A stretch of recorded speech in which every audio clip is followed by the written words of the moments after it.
Present tense complete कर लिया था, जिसमें present indefinite, present continuous, present perfect और प्रेजेंट परफेक्ट कंटीन्यूअस टेंस। आज हम पढ़ेंगे पास्ट इंडेफिनिट टेंस। क्या पढ़ेंगे? Past indefinite tense. चलिए हेडिंग डालिए पास्ट इंडेफिनिट टेंस। हेडिंग डाल दीजिए पास्ट इंडेफिनिट टेंस। यानी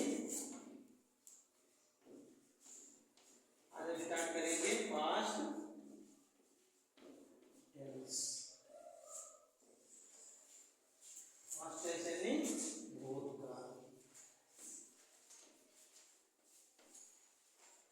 यानी बीता हुआ समय। पास्ट टेंस मतलब बीता हुआ समय, जो समय बीत चुका होता है वो पास्ट टेंस में यानी भूतकाल में आता है। इसमें हम पहला पार्ट पास्ट इंडेफिनिट टेंस पढ़ेंगे। इसकी पहचान लिखेंगे। देखिए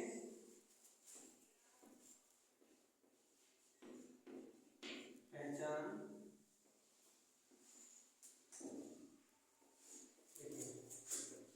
जिन वाक्यों के अंत में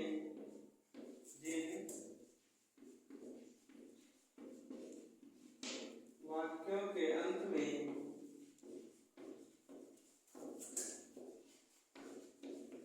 जिन वाक्यों के अंत में ता था, जैसे इंडेफिनिट में क्या था, प्रेजेंट इंडेफिनिट में ता है, ती है, ते है। अब इसमें क्या होगा? ता था, ती थी, ते थे।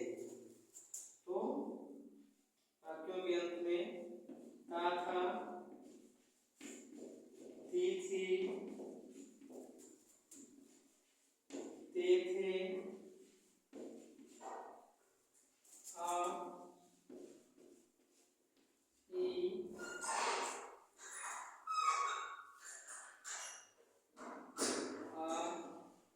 ई, जिन वाक्यों के अंत में ता था, ती थी, ते थे, आ, ई, ए। आ, ई, ए मतलब जैसे मोहन विद्यालय गया, क्या गया? आ लास्ट में। सीता कानपुर गई, तो लास्ट में क्या आ गया? ई आ गया। आ, ई, ए। जैसे रोहन ने पुस्तक लिखा, तो आ, या मैं विद्यालय यानी वह जैसे सीता या वह लोग कानपुर गए, तो क्या आ गया? ए आ गया लास्ट में। तो जिन वाक्यों के अंत में ता था, ती थी, ते थे, आ, ई, ए। आ, ई, ए आदि शब्द आते हैं, आदि शब्द आते हैं, क्या कहलाते हैं? पास्ट इंडेफिनिट टेंस कहलाते हैं। पास्ट इंडेफिनिट टेंस कहलाते हैं। पास्ट इंडेफिनिट टेंस कहलाते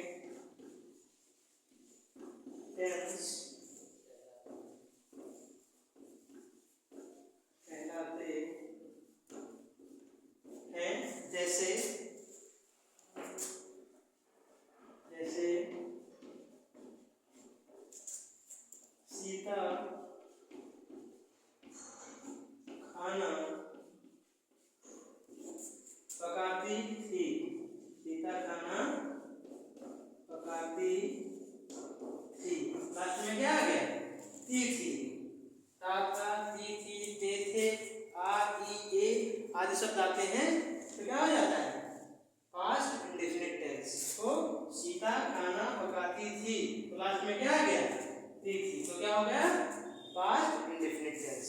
ठीक है, नोट कर लीजिए। चलिए अब हम इससे फार्मूला लिखते हैं। सबसे कम फार्मूला जो है, सबसे कम रूल इसी पास्ट का ही होता है, पास्ट इंडेफिनिट का। मतलब इसमें बहुत कम में होता है। लिखेंगे सबसे पहले अफर्मेटिव सेंटेंस। क्या लिखेंगे? अफर्मेटिव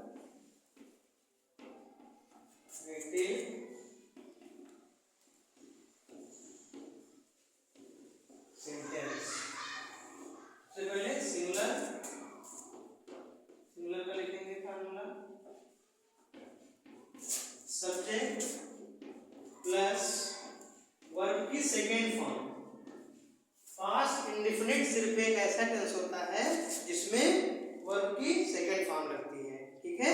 बाकी सब में मतलब केवल पास्ट इंडेफिनिट टेंस में ही वर्ब की सेकंड फॉर्म लगती है, बाकी किसी में नहीं लगती। तो सब्जेक्ट वर्ब की सेकंड फॉर्म प्लस ऑब्जेक्ट। और ये सिंगुलर और प्लूरल का दोनों का सेम फार्मूला होता है, चाहे सिंगुलर सब्जेक्ट हमारा सिंगुलर हो चाहे प्लूरल हो, सब में सेम फार्मूला होता है, उसमें कोई चेंज नहीं होता। प्लूरल में भी सेम ही रहेगा, सब्जेक्ट वर्ब की second form plus object. Note कर लो,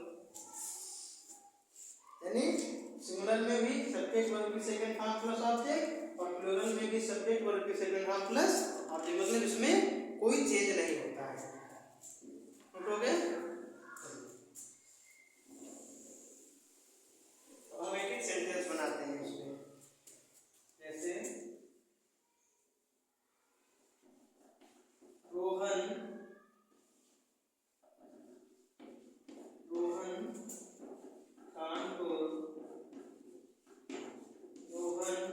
कानपुर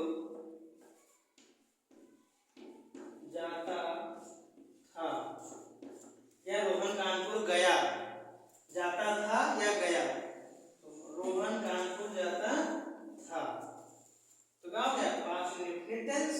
सबसे पहले सब्जेक्ट यानी रोहन, अब जाना यानी गो, गो का second form went, go went gone, go first form, went second form और गॉन थर्ड फॉर्म, तो क्या हो जाएगा वेंट। रोहन वेंट कहाँ जाते हैं to Kanpur, Rohan went to Kanpur. ये हो गया सिंगुलर का। सिंगुलर और प्लूरल दोनों का सेम ही होता है, कोई चेंज नहीं होता इसमें, जो है कोई चेंज नहीं होता है, सिंगुलर प्लूरल सेम ही होता है। प्लूरल का जैसे मैं पत्र लिखता था, मैं पत्र लिखता था, तो क्या हो जाएगा आई। अब लिखने का write second form wrote, write wrote written, तो आई रोट क्या हो जाएगा second form, I wrote a letter, I wrote अ,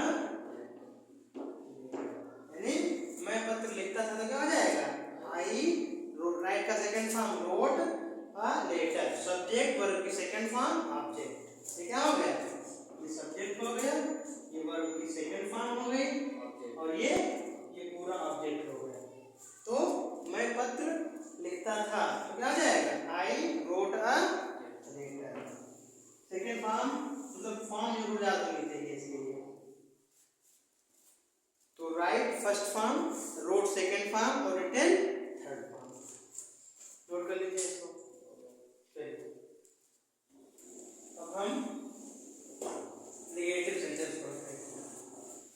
क्या पढ़ेंगे, जिसमें नॉट का प्रयोग होगा, नहीं लगा होगा, नेगेटिव सेंटेंस,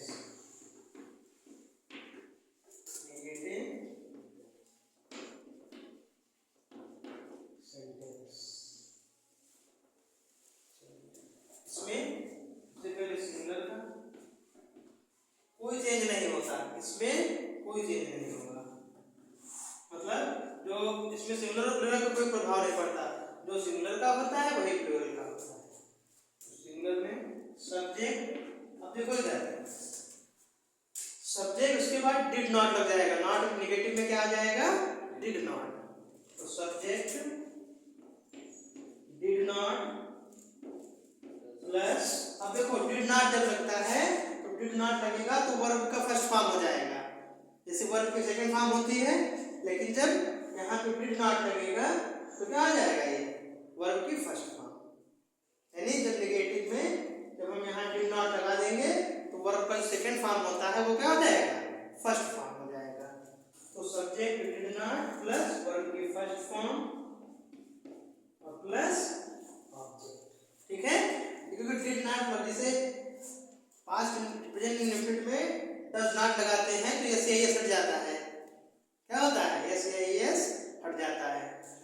इसमें क्या है, जब हम डिड नॉट लगाएंगे तो वर्ब का सेकंड फॉर्म क्या हो जाएगा, वर्ब का फर्स्ट फॉर्म हो जाएगा। प्लूरल में सब्जेक्ट सेम रहेगा, कोई चेंज नहीं होगा। Subject did not, subject did not plus, ये ध्यान रखना जब डिड नॉट लगेगा तो वर्ब की सेकंड फॉर्म जो है वो फर्स्ट फॉर्म में हो जाएगी। वर्ब की first form plus object, note कर लीजिए।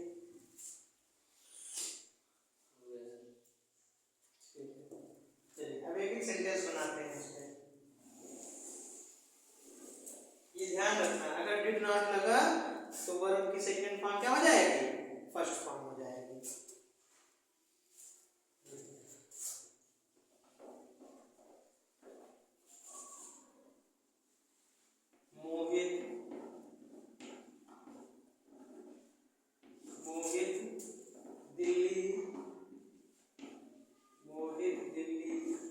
नहीं गया, लास्ट में क्या आ गया, आ।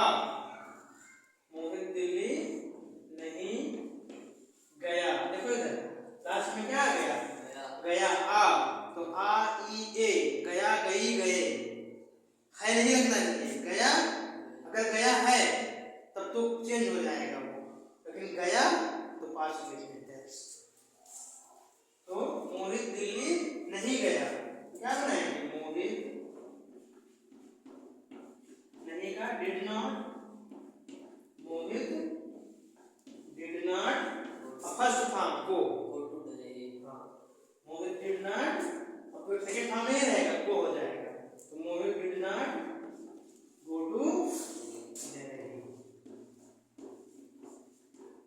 गो टू दिल्ली। एक प्लूरल का बनाते हैं, हम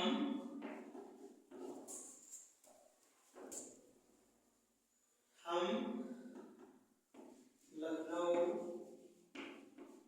हम लखनऊ नहीं गए, हम लखनऊ नहीं गए, तो क्या हो गया, ए आर ई ए, क्या हो गया, हम लखनऊ नहीं गए। तो हम लखनऊ नहीं गए तो क्या हो जाएगा, हम का हो जाएगा वी। प्लूरल है कोई फर्क नहीं पड़ता, सिंगुलर प्लूरल का कोई फर्क नहीं पड़ेगा। वी डिड नॉट, हम लखनऊ नहीं गए, we did not go to Lucknow.